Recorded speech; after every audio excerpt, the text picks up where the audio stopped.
Hey, it's Sam, and today on Sugar Spun Run, we'll be making pumpkin cheesecake cookies.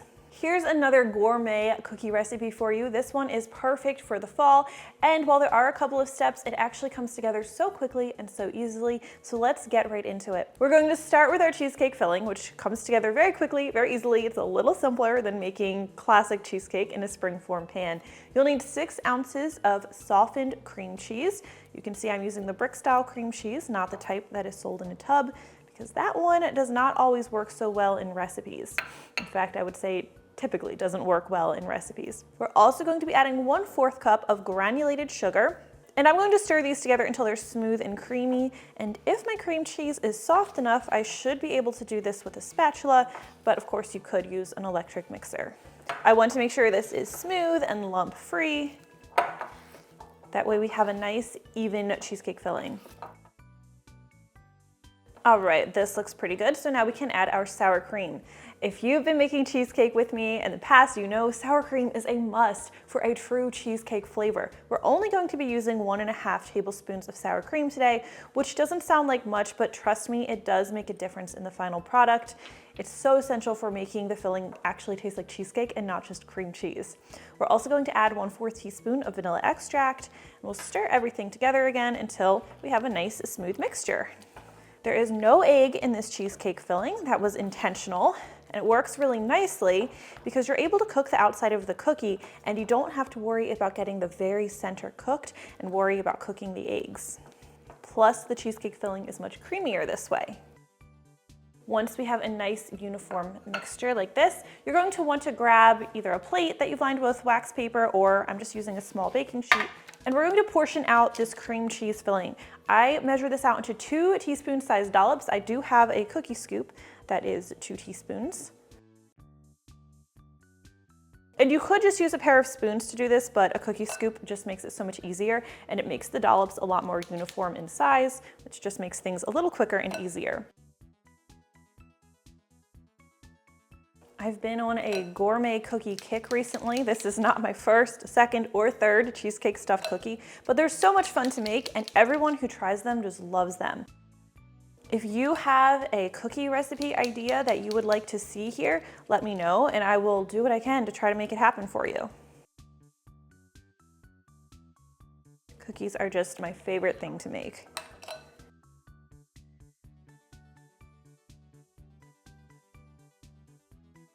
We're going to scrape every little bit of this, even though it's not uncommon to have 1 or 2 extra dollops after you have stuffed all of your cookies. All right, this is going to go in the freezer while we prepare our pumpkin cookie dough. That's because it would be very difficult to fit the cheesecake into the cookies at this stage, so they need to firm up. While that's chilling, I like to get my oven preheating to 350 degrees Fahrenheit. Now the cookie dough also comes together so easily. We're going to start with 1 cup of unsalted butter, and you're going to want to go ahead and melt it.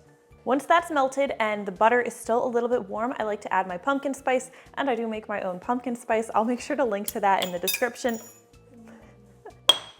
Maybe open yours a little more carefully than I just did.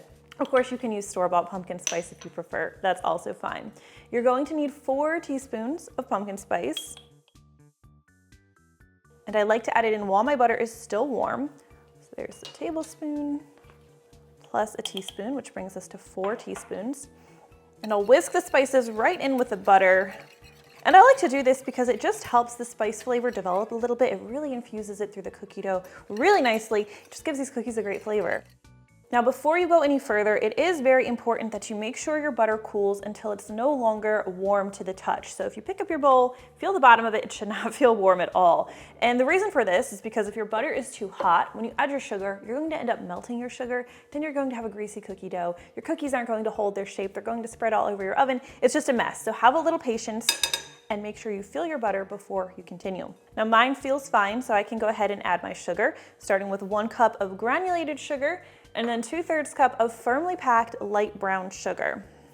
We'll stir everything together until that sugar and butter are nicely combined, and that pumpkin spice, of course, and things should already be starting to smell great in your kitchen. All right, now let's talk about that pumpkin. You're going to need 2/3 cup of canned pumpkin for today's recipe. Make sure that you grab canned pumpkin. It should be pumpkin puree and not pumpkin pie filling. Pumpkin pie filling has a lot of other ingredients added. We just want pure pumpkin today. So I have a plate here because we're going to be blotting our pumpkin. This is a practice you may be familiar with if you've made some of my other pumpkin recipes. So pumpkin by nature has a lot of water to it. There's a very high water content.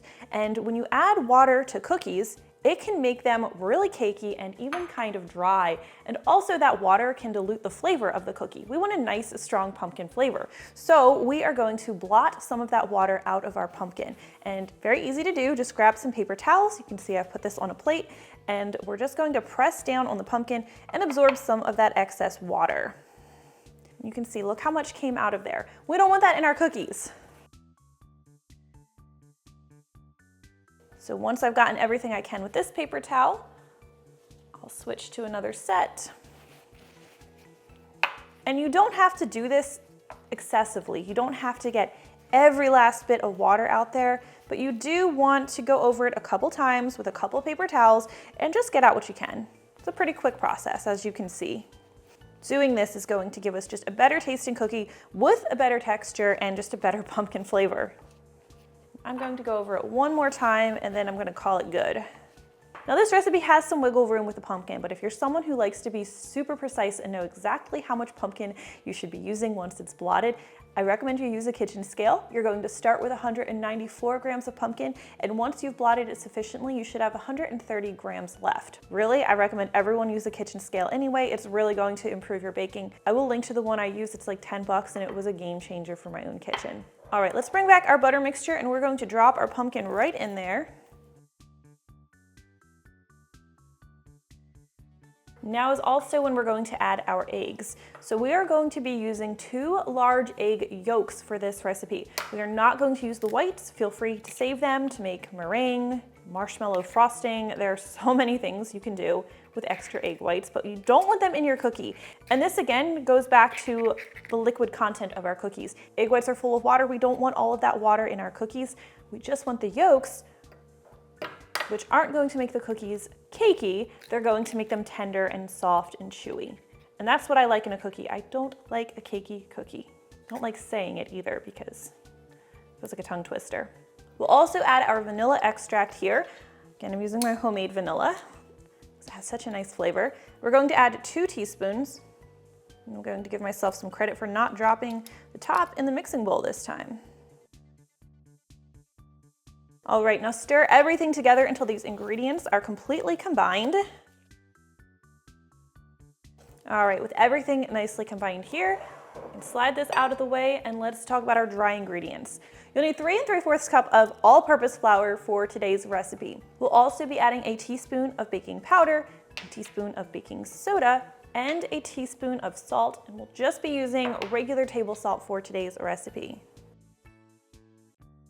Whisk everything together so our dry ingredients are nicely combined. You don't want any clumps of baking soda or baking powder hiding in there. And now we can add this to our pumpkin mixture, which smells like pumpkin pie in here already. They're not even baking. Now, when you're adding the flour, you want to do this gradually in like 3 or 4 parts. I'm just going to be using my spatula, but you could use your electric mixer instead. That would be fine. We're adding the flour gradually because this is going to be a kind of a dry dough once everything's combined. And if you add your flour all at once, it's just going to be too difficult to stir it in. The wet ingredients are going to have a hard time absorbing that flour. So just take your time and make it easy on yourself. So once that part's mostly combined, we'll add some more. If you've been baking with me for a while, you know that I am not a big fan of pumpkin at all. I will eat it if there's cheesecake involved, so I actually do enjoy these cookies. But when I was testing these, I had to ask my sister to make sure they were really good because she's a huge pumpkin fan. So since I'm not so much, she was the one who had to give me the approval that the recipe was good. Let me tell you, she was not very easy on me with this either, which I appreciate, but man, she did make this a process. Here's the part where the dough starts to get stiff and be more of an arm workout. And again, you can use your mixer if you'd like. You could also use your stand mixer, but I am interested in getting an arm workout in today. So here we go. No pain, no gain. Most people do bicep curls. I make cookie dough. All right, last bit of flour is just a bit. A strong, independent cookie maker. I do not need the mixer today. I feel like it's just sitting there watching me. It knows how the stand mixer feels now.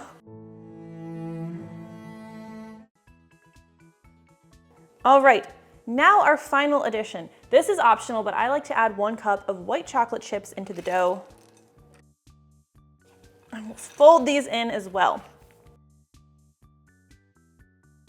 All right, one thing I love about this cookie dough is that it does not need to be chilled. Now, if yours is too sticky and you're having trouble managing it, by all means, cover it with some plastic wrap, chill it for 15-20 minutes, but I like to just jump right in and start filling my cookies and baking them. Not much of a patient person when it comes to desserts. So let's clean up this mess really quickly, and we're going to start making these cookies. Now I grabbed all of my cream cheese filling out of the freezer, but this does soften pretty quickly, so you're going to want to move fast, and actually I would recommend in your own kitchen, leave it in the freezer and just work with like 2 or 3 dollops at a time. That way it doesn't get too soft and melty. Now we'll go ahead and we're going to scoop 3 tablespoons of cookie dough. This is my 1.5 tablespoon scoop, so I'm just going to take 2 of them. Go ahead and roll this into a ball. And then just use your thumb and make a crater right into the center of that cookie dough. Grab one of your cream cheese dollops, press that in there, and fold the dough around that cheesecake filling so it's completely concealed in there. If you need to take a little bit more dough, go ahead and do that. You should have a nice cookie dough ball. But there is one more step that I like to do. For some extra fall spice, I like to roll these in cinnamon sugar before I bake them. So grab yourself a 1/4 cup of granulated sugar and a tablespoon of ground cinnamon. Whisk these together, preferably with a little tiny baby whisk because they're so cute. And then you can roll your cookie dough through that cinnamon and sugar. Now again, this cookie dough is pretty soft at this point, so if you're having any trouble managing it, just put it in the fridge. That's not a problem. We'll make a couple more cookies. These cookies are not going to spread much at all. That's completely by design, but still you do want to give them a little bit of breathing room on the baking sheet, so space them at least 2 inches apart. Now we're going to pop these in our 350 Fahrenheit preheated oven. They're going to need to bake for 11 minutes. Now you can't really tell if these are turning golden brown just because of their color, but a good way to tell that they're done if you're not sure is just to lightly press on them with your finger. If it feels really doughy and soft, give them another minute or 2. If they feel more firm and they kind of hold their own against the touch of your finger, it's a good sign they're done. So these look and feel done, and they smell done too. If you bake a lot, you know what I mean when I say that. After enough time in the kitchen, you can kind of smell when a cookie is done baking or when a cake is done baking. Let me know if you know what I'm talking about or if I'm just being weird right now. Now, within 1 or 2 minutes of these cookies coming out of the oven, one thing I like to do is take a couple more white chocolate chips, and I'll just gently nestle them on top of each cookie. Totally optional, but tell me that cookie doesn't look better than that cookie. And you can see these cookies don't spread a whole lot in the oven. That was intentional, and it's something I love about them because in every single bite, you're going to get a nice bite of the soft and chewy pumpkin cookie and that creamy cheesecake filling. Now, right now, the cheesecake filling is very hot, like molten lava hot. So you need to let these cookies cool completely before you dig into them. Now, you'll want to let them cool in the baking sheet for at least 5 to 10 minutes, and then you can transfer them to a cooling rack. Carefully use a cookie spatula to cool the rest of the way if you'd like. You know, if you need to use that cookie sheet to get more cookies in the oven. All right, these are still pretty warm. I have not let them sit for the hour that they really should sit, but we're gonna go ahead and take a look at how they look inside. Now, while the cookies are still warm, the inside may appear slightly underdone still, but that should finish baking up as they cool. Just be a little more patient than I'm being right now. Oh yeah. I will never get tired of breaking into a stuffed cookie. Take a look at that. That is how you make these pumpkin cheesecake cookies. I cannot wait for you to try it at home. If you do, please leave me a comment. Let me know what you think. I always love hearing from you. Thank you so much for watching, and I will see you next time. This is so warm. It's gonna be messy. I'm not gonna let that stop me. Oh no.